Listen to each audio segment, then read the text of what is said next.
ఎంతసేపే మొద్దు నిద్ర? ఇంక చాలు లే. ఏంటమ్మా పొద్దున్నే లేపేస్తావు? ఏంటి పొద్దున్న? టైం 10 అవుతుంది. 10ంటికి పొద్దున్నే అంటారు. 12 తర్వాత మధ్యాహ్నం అవుతుంది. మరి నేను చెప్పింది కరెక్టే కదా? అబ్బా, ఈ వెకిలి తెలివితేటలకి ఏం తక్కువ లేదు. 9ంటికి కాలేజ్ అయితే 10ంటికి లేస్తారా ఎవరైనా? 9ంటికి కాలేజ్ లేదు కాబట్టే 10ంటికి లేచాం. మరి అది కూడా నువ్వు అరుస్తున్నావని. ఇవాళ హాలిడే. ఇప్పుడు ఇలాగే ఉంటుంది నీకు. అత్తగారింటికి వెళ్ళిన తర్వాత పొద్దున్న 6ంటికి లేచినా కూడా లేటుగా లేచావని అంటారు చూడు, అప్పుడు తెలిసొస్తుంది. అయినా హాలిడే అంటున్నావు. కిచెన్లోకి వచ్చి నాకు హెల్ప్ చేయి. ఏంటి, అంట్లు తోమడమే కదా? నాన్నకి నెలకు 50,000 జీతం వస్తోంది. ఒక్క 2,000 ఇచ్చి పని మనిషిని పెట్టుకోవచ్చు కదమ్మా. సంవత్సరం క్రితం ఒకరోజు తల్లితో జరిగిన డిస్కషన్ ఇది. పూజకు నిద్రలో గుర్తొస్తోంది. అప్పట్లో అలా ఉండేది తన లైఫ్. డిగ్రీ పూర్తయిన తర్వాత సంబంధాలు చూస్తామని పూజతో అన్నారు తల్లిదండ్రులు. ఎందుకు? జీవితాంతం కిచెన్లో అంట్లు తోమడానికా? అందుకని జీవితంలో పెళ్ళే చేసుకోవా ఏమి?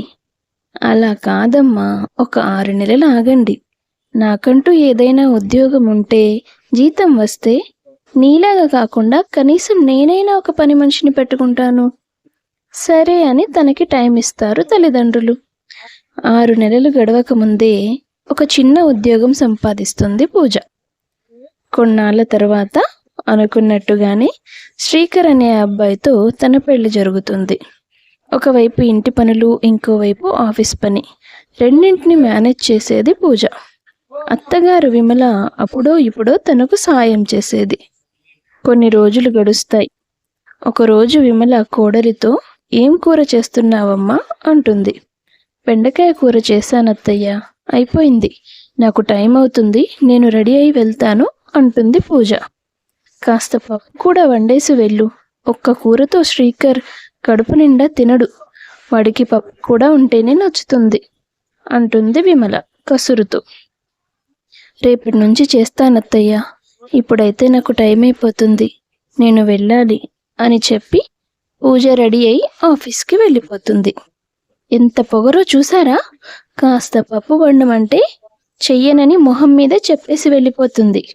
అక్కడికి ఏదో ఇంటి పని మొత్తం ఈవిడే వెలగబెట్టేస్తున్నట్టు. ఈ వయసులో కూడా నేను సాయం చేస్తే తప్ప పనులు అవ్వడం లేదు. లేవడం, వంట చేయడం, ఆఫీస్కి వెళ్ళడం, వేరే పనేది ముట్టుకోదు. ఇల్లు సర్దదు, బట్టలు మిషన్లో వేయదు. ఇవన్నీ అంత బరువైన పనులా? బరువైన పనులు కానప్పుడు నువ్వు చేయొచ్చు కదా అంటాడు విమల భర్త సుధాకర్. చేస్తాను, అన్నీ నేనే చేస్తాను. నా పెళ్ళైనప్పటి నుంచి నేనే చేస్తున్నాను. చచ్చేదాకా నాతోనే చేయించుకోండి. పోనీ ఓ పని మనిషిని పెట్టుకో అని సుధాకర్ అనగానే, మీ కొడుకు కోడలు ఏం లక్షలు సంపాదించడం లేదు. ఇద్దరికీ కలిపితే 38,000 జీతం వస్తుంది. దాంతో ఇల్లు గడపమంటారా, పని వాళ్ళకే ఇమ్మంటారా అంటూ భర్త మీద అరిచి గదిలోకి వెళ్ళిపోతుంది విమల. ఆ రోజు నుండి ప్రతి చిన్న విషయం మీద పూజను విసుక్కోవడం మొదలుపెట్టింది విమల. అది గమనించిన శ్రీకర్, పోనీలే అమ్మా, తను ఉద్యోగం చేస్తుంది కదా, ఆ మాత్రం అలుపు ఉంటుంది కదా, ఎందుకు మనసు నొప్పించడం అంటాడు తల్లితో. అవునరా, నేనే నీ పెళ్ళాన్ని సాధిస్తున్నాను. ఇంట్లో ఏ పని ఎప్పుడు చేయాలో, ఎలా చేయాలో కూడా చెప్పకూడదా? పెళ్ళాం రాగానే తల్లి చేదైపోయింది నీకు అంటూ ఏడవడం మొదలుపెట్టింది విమల. తల్లి కళ్ళలో నీళ్లు చూసి నిలువెల్లా కరిగిపోయాడు శ్రీకర్. పూజ దగ్గరికి వెళ్ళి, ఏంటి ఈ టైంలో పడుకున్నావు అంటాడు. ఏం లేదండి, కొంచెం నలతగా ఉంటే రెస్ట్ తీసుకుంటున్నాను అని బదిలిస్తుంది పూజ. అంతగా ఏం పనులు చేస్తున్నావని నీకు నలతగా ఉంటుంది? ఊర్లో ఆడవాళ్ళంతా ఇంటి పని, ఆఫీస్ పని రెండూ చేసుకోవడం లేదా? ఇంట్లో అన్ని సగం సగం పనులు చేసి మా అమ్మని ఇబ్బంది పెడుతున్నావు అంటూ భార్యను తిట్టడం మొదలు పెడతాడు. అసలు ఇప్పుడు ఏమైందండి? అత్తయ్య గారు పిలుస్తున్నారా? నేను వెళ్ళి వస్తాను ఉండండి అని పూజ చెప్తుంటే, ఏం అక్కర్లేదు, నువ్వు ముందు మా అమ్మ మనసు అర్థం చేసుకో అని తిట్టేసి అక్కడి నుంచి వెళ్ళిపోయాడు. పూజకి ఎక్కడ లేని దుఃఖం వచ్చేస్తుంది. ఇక ప్రతిరోజు అలాగే సాగుతుంది. పూజ ఏ పని చేసినా అత్తగారు వంక పెట్టడం, శ్రీకర్ తల్లినే సమర్థించడం, ఇవన్నీ పూజ మనసును బాగా నొప్పిస్తాయి. మామగారు సుధాకర్ ఒక్కడే పూజ పరిస్థితికి జాలి పడతాడు. ఒకరోజు పూజ వాళ్ళ అమ్మ భారతి కూతుర్ని అల్లుణ్ణి పండక్కి పిలవడానికని వస్తుంది. నాకు రావడం కుదరదత్తయ్య, లీవ్స్ ఎక్కువగా లేవు, కట్టాల్సిన ఈఎంఐలు చాలా ఉన్నాయి, పూజ వస్తానంటే తీసుకెళ్ళండి అని చెప్పి ఆఫీస్కి వెళ్ళిపోతాడు. పుట్టింటికి వెళ్ళాక ఒకరోజు బాగా నీరసంగా ఉండడంతో పూజ హాస్పిటల్కి వెళ్తుంది. తనని చెకప్ చేసిన డాక్టర్ పూజ ప్రెగ్నెంట్ అని గుడ్ న్యూస్ చెప్తుంది. దాంతో భారతి చాలా సంతోషిస్తుంది. కానీ పూజ మొహంలో మాత్రం ఆ సంతోషం కనబడదు. శ్రీకర్ వాళ్ళ ఇంటికి ఫోన్ చేసి విషయం చెప్తుంది పూజ. ఆ విషయం విన్న శ్రీకర్, విమల, సుధాకర్ అందరూ సంతోషిస్తారు. మరుసటి రోజు ఉదయం వస్తున్నాను అంటూ నిద్రలో అరుస్తోంది పూజ. అది విన్న భారతి కూతురు దగ్గరికి పరిగెత్తుకుంటూ వస్తుంది. ఏమైందమ్మా, నిద్రలో అరుస్తున్నావేంటి అంటుంది. కూతురితో తాను పుట్టింట్లో ఉన్నానని అర్థమై గొంతులోంచి దుఃఖం పొంగుకొచ్చి తల్లిని హత్తుకొని ఏడుస్తుంది పూజ. ఏమైందమ్మా, ఎందుకు ఏడుస్తున్నావు అంటూ కంగారు పడుతుంది భారతి. పూజ మాత్రం తల్లిని వదలకుండా, ఎందుకమ్మా నాకు పెళ్లి చేశారు, నేను మీకు బరువైపోయానా, ఇక్కడే మీ దగ్గరే ఉండిపోయి ఉంటే బాగుండేదమ్మా అంటూ కన్నీరు పెట్టుకుంటుంది. కూతురి మాటలకి భారతి కళ్ళల్లో నీళ్లు నిండిపోతాయి. పూజ చెప్పకపోయినా తన బాధకి కారణమేంటో భారతికి అర్థమవుతుంది. నేను కూడా ఒకప్పటి కోడలినే కదా, నీ బాధ ఏంటో నాకు తెలుస్తుంది తల్లి, కానీ ఇది ఏ ఆడపిల్ల జీవితంలోనూ తప్పదు. దేవుడు మన తలరాతలు అలా రాస్తాడు మరి. ఎంత కష్టపడినా గుర్తింపు ఉండదు, ఎంత సేవ చేసినా అది పొందిన వాళ్ళకి తృప్తి ఉండదు. ఇవన్నీ తెలిసిన తల్లిదండ్రులు పిల్లలకి పెళ్లి చేయకుండా ఉండలేరు. దురదృష్టం ఏంటంటే ఒకప్పుడు ఇవన్నీ అనుభవించిన ఆడవాళ్లే ఇంకో ఆడపిల్ల బాధపడ్డానికి మొదటి కారణం అవుతారు. కనీసం మీ అల్లుడైనా నాకు సపోర్ట్ చేస్తే నాకు కాస్త ఊరటగా ఉంటుంది కదమ్మా. తల్లా పెళ్ళామా అంటే తల్లిని ఎంచుకున్న మగాడికి సమాజంలో విలువ ఉంటుందమ్మా.